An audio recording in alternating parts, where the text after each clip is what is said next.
কি হইছে কারু বল মা দেখা না বুঝে বাদে আমার বাবা রে বাবা না দুইটা বাবা আছে তো সেকেন্ড খাই স্কুলে গেছে যা দিহি হাসপাতাল ওটা বুঝে রাস্তারি না করে করে দে আমার বাবা যা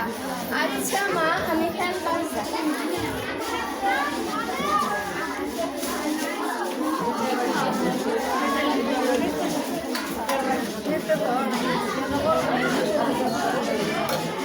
মা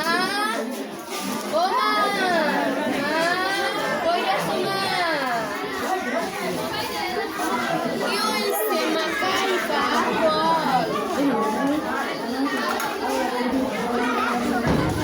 মা পাশের বাড়ির স্বামীও তাসি এরা না সিপ কিনছে চকলেট কিনছে আমি একটু চাইছি আমার জন্য এখন আমার কি হাতে ওরে মজা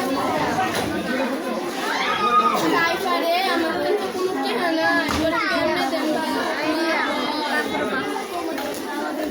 না তুমি কেনা দিবা না আমি যাইতাম না বইতি মারে পাগলামি করিস না তোর বাচ্চা মরে গেল দুইটা বছর হইল আমি তোরে রেখে কেমনে চলতেছি কাম করে দিন খাই তোরে এনে চলাইতেছি এটাই তো তোর ভাগ্যি যা দূষণ করিস না যাই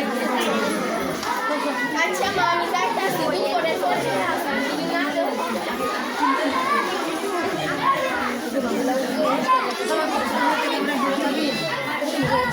মা ও মা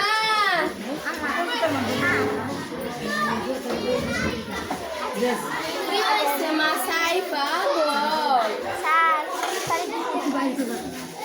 মা আগামী মাসে আমার পরীক্ষা সারে কইতে পরীক্ষা দুদিন আগে জানি আমার বলে পরীক্ষা দিবার দিব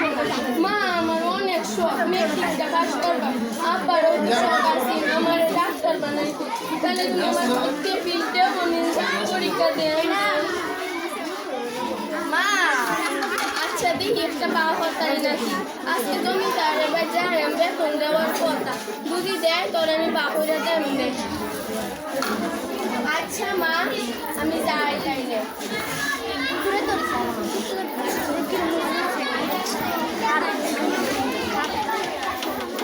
মা ও মা মা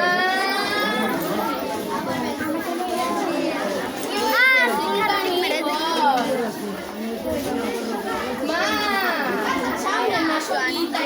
আমার জামা কিনে দিতা না ওই বাড়ির মেয়েরা কি সুন্দর জামা কিনছে তারপরে তো ওই বাড়ির শাড়ি জুতা কিনছে জুতা কিনছে জামা দিতা না তুই কি জমিদার নাকি যে তোর জুতা কিনে দেন তোর বাপটা মরে গেল 2টা বছর হলো তোর বাচ্চাকে প্রতি দিত একদিন না দিলে দিত না তোর একটা পুরান জামা আছে না এটা পর মা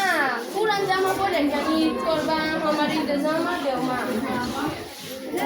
জ্বালাইস না হল এক বোনের বোধাছে পরীক্ষার ফিস দিত আরেক বোনের কাছে বেরো কি দাল হচ্ছে এখন যা তুই যাইছে আচ্ছা মা আমি যাই ওই আল্লাহ রে আমার কি সর্বনাশ হইল আমার কপালে কমতি লাগলো আমার জামাইটাও মইরা গেল 2টা বছর হইল ও আল্লাহ আমি